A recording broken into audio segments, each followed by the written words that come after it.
Seusai upacara penghormatan terakhir pada Sri Gitarya telah dilaksanakan, Paduka Permaisuri Sri Sudewi kini merasa sangat gusar.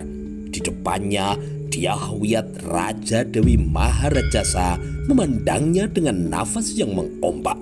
Di sebelah Dyahwiyat, Raden Kudamerta bertopang dadu sambil mengarahkan tatap matanya keluar melalui sebuah jendela.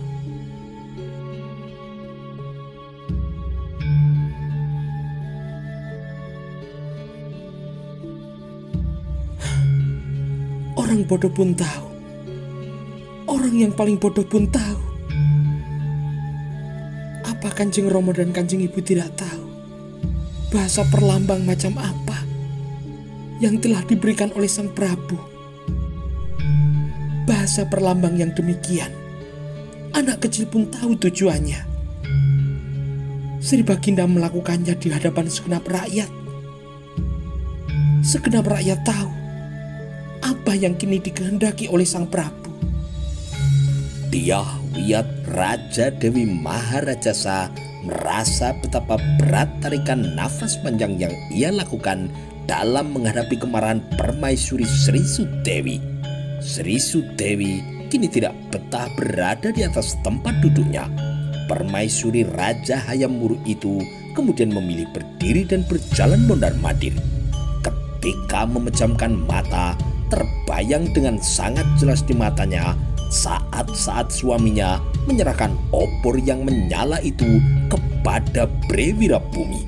Dengan menekuk lutut dan didahului menyembah, Bre Wirabumi menerima penyerahan obor yang kemudian disulutkan pada tumpukan kayu yang telah dilumuri oleh minyak itu. Apa yang terlihat memang mungkin tidak sekedar Hayam Wuruk meminta Bre Wirabumi untuk mewakilinya menyulutkan api untuk membakar jenazah itu. Namun Sri Sudewi tahu, bahkan menurutnya anak kecil pun tahu ada tujuan lain yang dikehendaki raja di balik penyerahan obor itu. Sri Sudewi kini berbalik, matanya tajam memandang ibunya. Apa pula yang tadi Kanjeng Ibu lakukan? Berakrab-akrab dengan perempuan itu. Pertanyaan yang menohok itu kini menggiring Dyahwiyat untuk menghela tarikan nafas panjang. Dyahwiyat Raja Dewi Maharajasa amat sadar sikap kedekatannya dengan Garwo Anem Biniaji memang melukai perasaan anaknya. Tenangkan dirimu, Prameswari. Kanjeng Ibu, Sri Baginda akan menempatkan Bre Wirabumi sebagai seorang putra mahkota. Bagaimana aku bisa tenang? Tahta kerajaan itu milik anakku, Kusumawardhani pemiliknya. Sri Baginda kini akan mengalihkan hak itu kepada orang lain, kepada anak perempuan yang bukan siapa-siapa itu. Aku tidak ingin sejarah lama yang pernah terjadi di Mojopahit akan terulang kembali, Kanjeng Ibu. Raden Kudamerta kini berbalik dan menyeret tempat duduknya untuk mendekati mereka.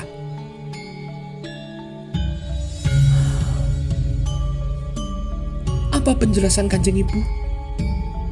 Apakah Kanjeng Ibu juga mulai berpikir Bre Wirabumi, anak dari perempuan desa itu, memang layak untuk diangkat menjadi pangeran pati? Dyahwiyat kini melipat jari jemarinya. Dyahwiyat merasa ada sesuatu yang harus dijelaskan pada anaknya itu, namun ia tidak tahu harus memulainya dari mana. Raden Kudamerta kini melihat kebingungan yang tengah dirasakan oleh istrinya. Biar aku yang mewakilimu berbicara, kata Raden Kudamerta. Dyahwiyat tidak menoleh dan tidak mengangguk. Batuk beberapa kali yang dilakukan oleh Kudamerta adalah sekedar untuk mencuri perhatian dari anak perempuannya. Romo bisa memahami perasaanmu. Romo pun merasakan bahasa isyarat yang diberikan suamimu bahwa ia berencana akan menempatkan Wirabumi sebagai putra mahkota. Jauh ke depan, suamimu mungkin ingin beri Wirabumi yang akan menjadi penggantinya melanjutkan pemerintahan di Mojopahit. Sri Sudewi yang bertatapan mata tajam dengan romonya menyempatkan melirik pada anak gadisnya yang dilirik kini bergegas menunduk. Kusuma Wardani merasa siang hari itu sungguh sangatlah panas. Biongmu berpikir sama denganmu. Biongmu ingin anakmu lah yang nanti ditunjuk untuk mewarisi kekuasaan itu. Kusuma Wardani menjadi raja perempuan tidak menjadi masalah. Karena bukankah di masa lalu biongmu dan mertuamu pernah bersama-sama bahu-membahu dalam menjalankan pemerintahan? Raja perempuan bukan berarti lebih buruk dari raja laki-laki. Sri Sudewi yang masih geram itu kini berusaha menenangkan dirinya. Nafasnya yang semula bergerak mengombak kini terlihat sedikit lebih tenang. Kemudian biongmu juga melihat suamimu adalah seorang raja dengan kekuasaan yang tanpa batas. Ucapan seorang raja adalah hukum. Ucapannya menjadi sebuah sabdo Pandito Ratu yang harus dilaksanakan. Meskipun kau merasa jauh derajatmu lebih tinggi dari istri muda suamimu, meskipun kau ingin Kusuma Wardani yang nantinya ditunjuk menjadi pengganti romonya, kalau suamimu menghendaki Wirabumi yang ditempatkan untuk menjadi penggantinya, maka kau bisa apa? Dulu mendiang Prabu Wijaya juga melakukan hal yang sama saat memutuskan mengangkat Kang Mas Kolokemet untuk menjadi seorang kumara raja. Apa yang telah disampaikan oleh romonya itu menyebabkan Sri Sudewi makin terhenyak. Gumpalan rasa tidak nyaman yang tumbuh bagaikan jamur merang di musim hujan yang beranak pinak, mekar dan berkembang tidak terkendali. Cobalah bertanya pada dirimu, Sudewi. Siapa orang seistana ini yang bisa mempengaruhi kehendak dari suamimu saat ia mengambil keputusan? Aku meminta kepada suamimu agar mengambil keputusan sesuai dengan kehendakku. Tidak bisa, Sudewi. Suaraku tidak akan berpengaruh apapun. Atau apakah biongmu? Sama saja. Pendapat biongmu juga tidak akan mampu untuk mempengaruhi suamimu. Satu-satunya suara yang pasti akan didengar oleh suamimu hanyalah pendapat dari Mahapati Gajah Mada. Akan tetapi Mahamantri Mukya itu telah tidak ada. Yang selanjutnya hanya menyisakan satu orang lagi. Satu orang itulah yang ucapannya pasti akan menjadi pertimbangan dari suamimu. Kau tahu siapa? Dengan isi dada yang teraduk, Sri Sudewi kini memandang romonya.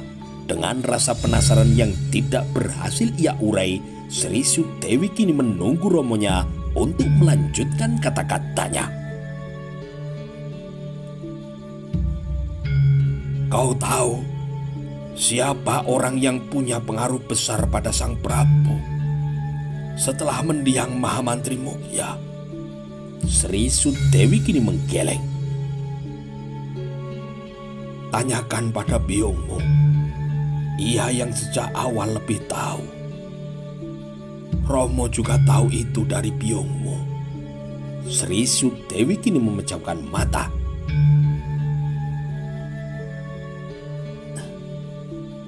Orang itu, perempuan itu. Raden Kudamerta kini mengangguk. Benar. Atas kesadaran itulah biungmu sedang berusaha untuk mendekatinya. Apabila biungmu bisa mempengaruhi dan mengambil hati Garwo Ampehan bin Yaji, rencana Sang Prabu yang akan mengangkat Wirabumi untuk menjadi seorang pangeran pati kemungkinan bisa digagalkan. Biungmu melihat untuk menguasai bin Yaji bisa menggunakan cara yang kasar dan cara yang halus. Cara kasar yang kau tempuh akan berhadapan dengan kekuasaan Nak Mas Prabu yang sejatinya tanpa batas itu. Cara kasar tidak akan menang. Maka kini biarlah biungmu yang mengambil perannya. Sebagaimana tadi telah kau lihat, ketidakhadiran bin Yaji dalam acara pembakaran layon adalah karena upaya bujuk rayunya. Jawaban itu kini menyebabkan Sri Sudewi terdiam. Sri Sudewi bisa mengerti, namun bersikap merendah dan berbaik-baik dengan istri muda suaminya adalah bagian yang tidak disukainya. Namun saat berpikir lebih jauh lagi, Sri Sudewi melihat kebenaran langkah yang diambil oleh biungnya. Kata-kata Raden Kudamerta yang pernah menduduki jabatan sebagai penguasa di Wengker dan juga sekaligus di Pamotan akhirnya bisa diterima dengan sepenuh hati oleh sang permaisuri yang kini hatinya serasa bagai dibakar itu. Pandangan mata sang permaisuri akhirnya bergeser pada anak perempuannya. Pandangan matanya kini menyebabkan kembang taman istana Mojopahit itu merasa sangat tidak nyaman. Sekar Kedaton itu menunduk dan tidak berani menengadah. Kusumawardhani, ayo kita pulang. Ada hal penting yang ingin ibu bicarakan denganmu, kata Sri Sudewi dengan tegas. Kusumawardhani yang menunduk itu pun kini menengadah. Pandangan matanya yang kemudian diberikan pada kakek dan neneknya itu sangat sulit untuk ditebak. Apakah pandangan mata setengah tertegun itu mewakili rasa iba ataukah warna perasaan yang lain? Yang Kusumawardhani tahu, baik kakek maupun neneknya bersikap setali tiga uang terkait perjodohannya dengan saudara sepupunya, yaitu Wikramawardhana. Sekar Kedaton Kusumawardhani kini tidak bisa berkilah apapun. Dengan santun, sang Sekar Kedaton, sang calon pewaris tahta Mojopahit itu menyembah pada biungnya, serta dengan santun pula Kusumawardhani memberikan hormatnya kepada kakek dan neneknya. Sri Sudewi kemudian beranjak meninggalkan istana yang masih termasuk dalam lingkungan istana kini itu. Dengan langkah kaki yang bagai tersendar oleh kain panjang yang dikenakannya, Sekar Kedaton kini mengikuti langkah kaki dari biungnya. Segenap emban yang dilewati bersimpuh. Para emban mencatat Sekar Kedaton itu memiliki hati yang bersih, yang kemudian terbaca dari betapa tulus senyum yang diberikannya kepada mereka. Dyahwiyat Raja Dewi Maharajasa dan juga Raden Kudamerta kini belum juga beranjak dari tempatnya. Para emban bergegas mendekat ketika sang mantan Prabu Putri itu melambaikan tangannya. Para emban tua itu akan bersimpuh, namun dengan isyarat tangannya, Dyahwiyat meminta mereka untuk tetap berdiri. Hamba Gusti, semalaman pada malam ini, kami berdua akan menghabiskan waktu untuk berdoa di Sanggar Pamelengan. Tolong siapkan apa yang kami butuhkan. Para emban tahu apa yang harus mereka lakukan. apa yang akan dilakukan mantan Prabu Putri Dyahwiyat itu kini juga dilakukan oleh banyak orang di tempat-tempat peribadatan, baik mereka yang memeluk agama Buddha maupun mereka yang beragama Hindu Siwa. Para pemuka agama kini juga mulai menyiapkan segala macam kebutuhan yang diperlukan bagi mereka yang ingin berdoa, tidak kurang pula yang melakukannya di rumah masing-masing.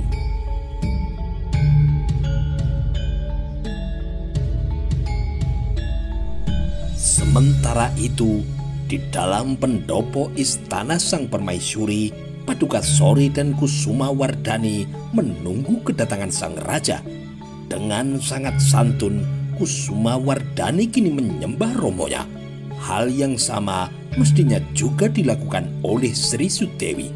Namun Paduka Sori kini bersikap seolah tidak melihat kehadiran dari suaminya. Tatapan mata menahan amarah itu kini telah jatuh ke dinding memanjang yang memisahkan istana itu dengan bangunan di sekelilingnya. Prabu Hayam Wuruk kini batu dan memperhatikan semua benda yang ada di pendopo istana kediaman saudara sepupunya itu. Kusuma Wardhani berdiri ketika sang Prabu meminta untuk berdiri. Kusuma Wardhani tahu apa yang dikehendaki romonya melalui permintaannya itu. Dengan penuh penghayatan, dengan penuh kasih sayang, sang Prabu kini memeluk anak gadisnya, mencium keningnya dan kedua pipinya. Berada dalam pelukan romonya, Kusuma Wardhani merasa sangat nyaman dan terlindung. Dengan santun, gadis yang memiliki kecantikan yang tidak tertandingi itu kini kembali duduk setelah ia kemudian menyembah. Prabu Hayam Wuruk kemudian menoleh pada Permaisuri Sri Sudewi yang masih tetap pada sikapnya. Sang Prabu yang sangat mengenal kebiasaan dari Sri Sudewi itu tahu dengan sikapnya yang demikian berarti kini Sri Sudewi sedang marah besar. Meskipun tersedia sebuah dampar, sang raja tidak segera menempatkan diri untuk duduk. Sang raja kini memutuskan untuk tidak duduk sebelum Sri Sudewi melakukan kewajibannya. Sang raja merasa berhak untuk menerima sebuah penghormatan meskipun yang berada di depannya berderajat permaisuri, karena tidak ada derajat yang lebih tinggi lagi dari derajat seorang raja. Akhirnya Sri Sudewi kini merasa pembicaraan harus segera dimulai. Dengan sangat perlahan dan tatap mata yang masih jatuh ke dinding, sang permaisuri kini turun dari tempat duduknya dan menyembah. Sikap yang demikian sejatinya menyebabkan Hayam Wuruk tersinggung. Menyembah namun dengan pandangan mata yang ditujukan ke arah yang lain sama saja dengan menyepelekan. Namun sang Prabu kini tetap menempatkan diri untuk duduk. Prajurit. Sang raja kini memanggil seorang prajurit. 2 dari 4 orang prajurit yang semula mengawal sang raja kini bergegas mendekat. Salah seorang dari kedua prajurit itu adalah Simanendra. Dari jarak yang masih cukup jauh, kedua prajurit itu datang dengan beringsut.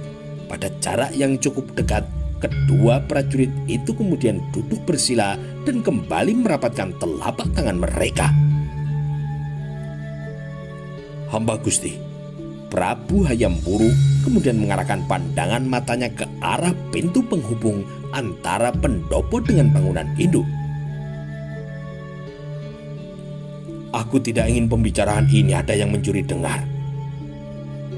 Jika ada yang berani melakukan itu, aku akan menjatuhkan hukuman mati yang akan kulaksanakan saat ini juga di luar Purawatra.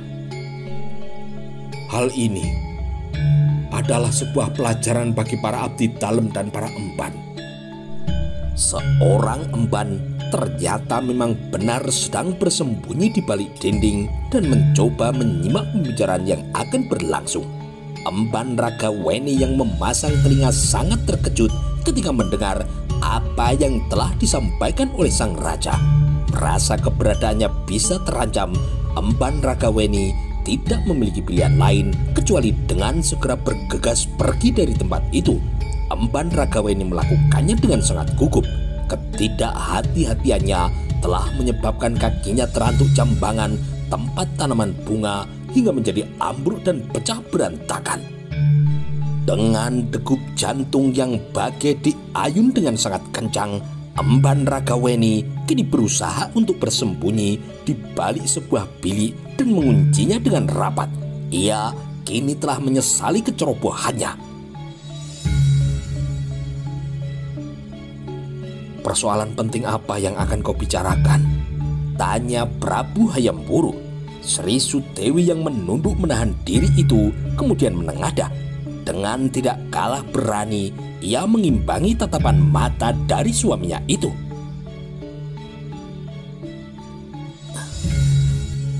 Kenapa Sang Prabu tega melakukan itu? Sri Sudewi bertanya langsung pada pokok permasalahannya. Prabu Hayam Wuruk membiarkan waktu berlalu seolah lewat dengan sia-sia. Namun Sang Prabu tidak berniat memberi kesempatan kepada Sang Permaisuri untuk menguasai keadaan. "Berbicaralah dengan jelas. Aku tega melakukan apa? Bagian mana yang kau maksud?" Sri Sudewi kini tersenyum. Sang Prabu merasakan senyum itu sangat sinis. Di tempat di mana ia duduk bersimpuh, Sang Sekar Kedaton kini merasa udara menjadi sangat sesak. "Gusti Prabu tahu apa yang hamba maksud." "Aku tidak mau menerka-nerka. Yang aku ingat, selama ini kau selalu berbicara menggunakan lambang-lambang." Sri Sudewi yang berniat mengarahkan pandangan matanya merayapi dinding istana kini sontak menoleh dengan mata yang melotot nyaris tidak berkedip. Perempuan yang merasa dirinya bernasib malang itu kini mencoba menusuk langsung pada relung hati suaminya. "Gusti Prabu sendiri, apa yang Gusti Prabu lakukan?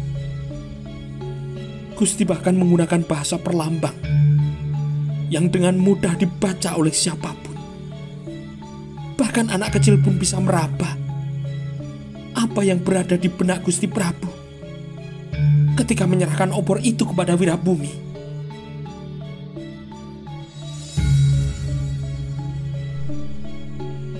"Sebenarnya, apa yang kau rasakan dengan penunjukan yang aku lakukan pada Bri Wirabumi untuk menyalakan obor itu?"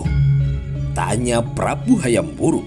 Pertanyaan itu kini memancing kisi-kisi kejengkelan Sang Permaisuri.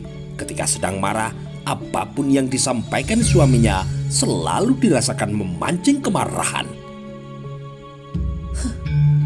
"Anak kecil pun tahu penyerahan obor yang Gusti Prabu lakukan pada Wirabumi adalah sebuah isyarat bahwa kedudukannya ditempatkan di tempat yang sangat penting. Melalui penyerahan obor itu, bukankah Gusti Prabu sedang melepas sebuah isyarat bahwa kelak Gusti Prabu berencana untuk menunjuk Wirabumi sebagai calon pengganti dari Gusti Prabu?" Prabu Hayam Wuruk tidak dengan segera menjawab pertanyaan itu dan menyempatkan diri untuk mengunyahnya lebih dulu. Dengan wajah yang tetap datar, Prabu Hayam Wuruk mengalihkan pandangan matanya pada anak gadisnya. "Kusumawardhani." Sang Prabu kini meminta perhatian. Kusumawardhani bergegas menengadah sambil merapatkan kedua telapak tangannya. "Hamba Romo Prabu." Gadis itu menjawab dengan santun. "Pada suatu ketika kelak, ketika aku telah mati, atau aku tidak mampu lagi menjalankan pemerintahan, apakah kau berniat untuk menggantikan kedudukanku? Dan apakah kau merasa mampu?" Pertanyaan itu sungguh menjadi sebuah pertanyaan yang sangat membingungkan bagi Sekar Kedaton. Mulutnya terkunci karena memang tidak tahu jawaban apa yang harus ia berikan. Lebih tidak nyaman lagi Kusumawardhani ketika ia sedikit menengadah. Ibunya kini meliriknya dengan sangat tajam. Melalui lirikan itu, Permaisuri Sri Sudewi menjanjikan sebuah ancaman yang sangat berat andai ia melakukan kesalahan. Jawablah Kusumawardhani. Jawablah dengan jujur. Jawaban yang berasal dari kedalaman hatimu. Apakah kau memang menginginkan kedudukan sebagai Prabu Putri? Bahwa kelak ketika aku lengser ke Prabon, kau ingin menggantikanku? Apabila menuruti isyarat yang diberikan oleh biungnya itu, Kusumawardhani harus mengangguk. Ia tidak bisa membayangkan jika ia menggeleng. Ibunya pasti akan sangat marah. Akan tetapi, jauh dari kedalaman hatinya, Sang Sekar Kedaton harus mengakui bahwa menjadi pewaris kedudukan romonya adalah sungguh merupakan pekerjaan yang sangat berat. Untuk mengatur sebuah negara yang demikian luas, seluas Nusantara, dibutuhkan orang-orang yang berotot kawat bertulang besi yang tidak terganggu oleh kegiatan garap sari yang pasti dialami oleh perempuan.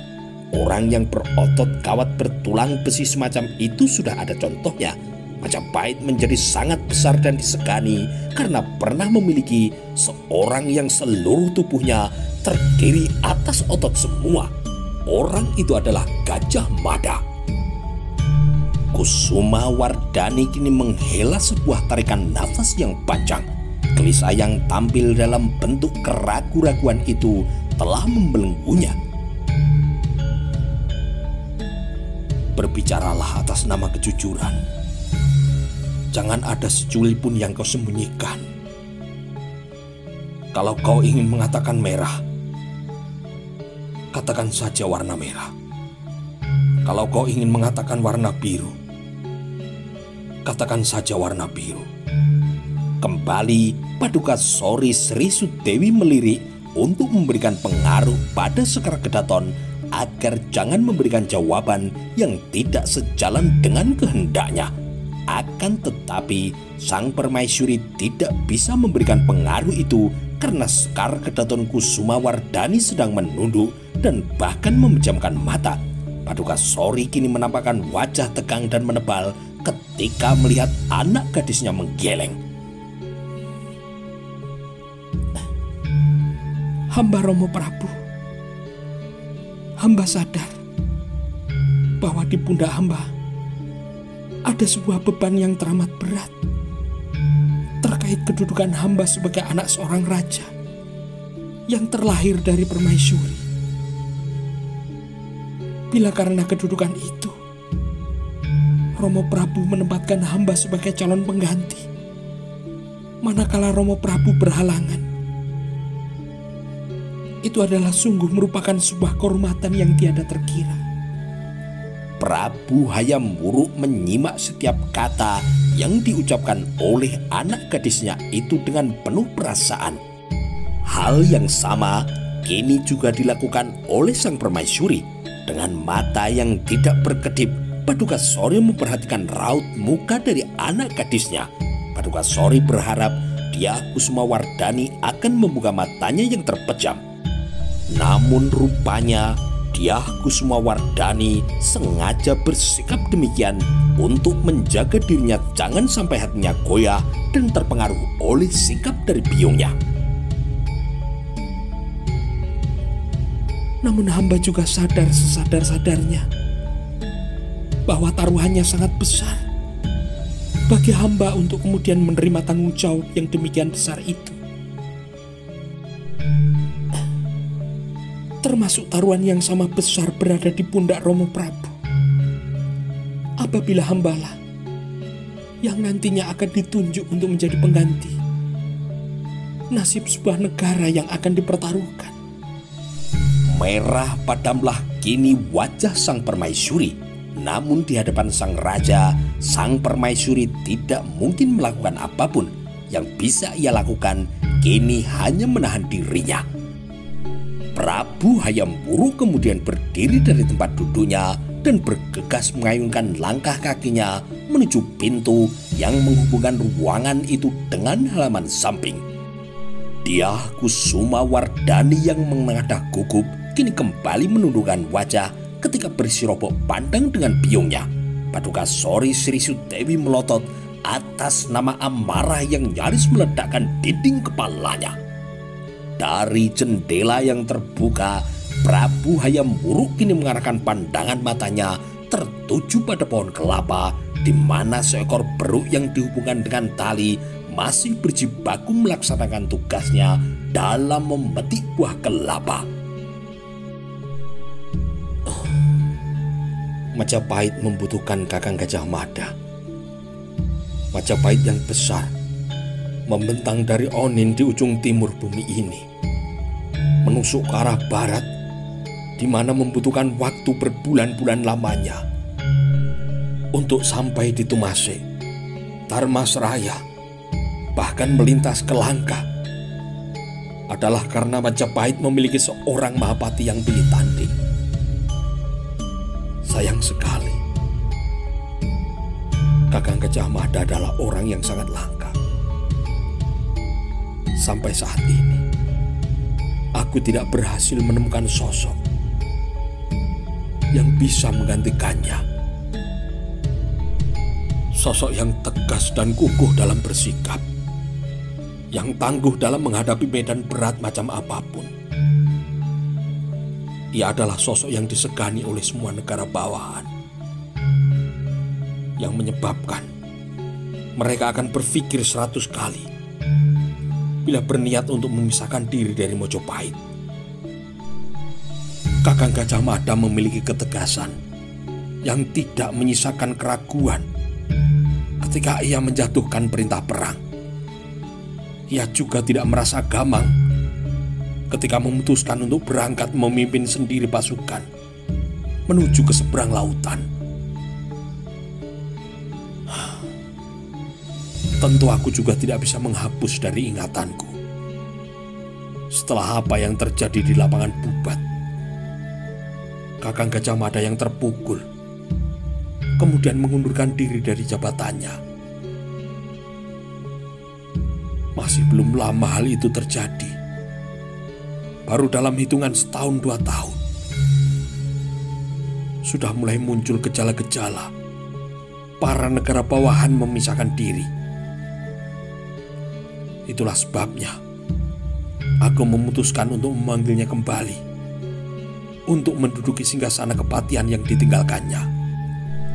Kebesaran Mojopahit adalah hasil kerja keras dari Kakang Gajah Mada untuk merawat dan menjaganya. Dibutuhkan orang dengan kekuatan sebagaimana dirinya. Sampai sejauh ini, aku masih memiliki dan mewarisi kekuasaan yang berasal dari Kakang Gajah Mada itu. Sampai sejauh ini, Mojopahit masih tetap utuh dan tetap memayungi segenap rakyatnya. Memayungi dan juga melindungi semua negara bawahan, dari ujung timur hingga ujung barat Nusantara. Tetapi entah apa yang terjadi nanti setelah aku tiada.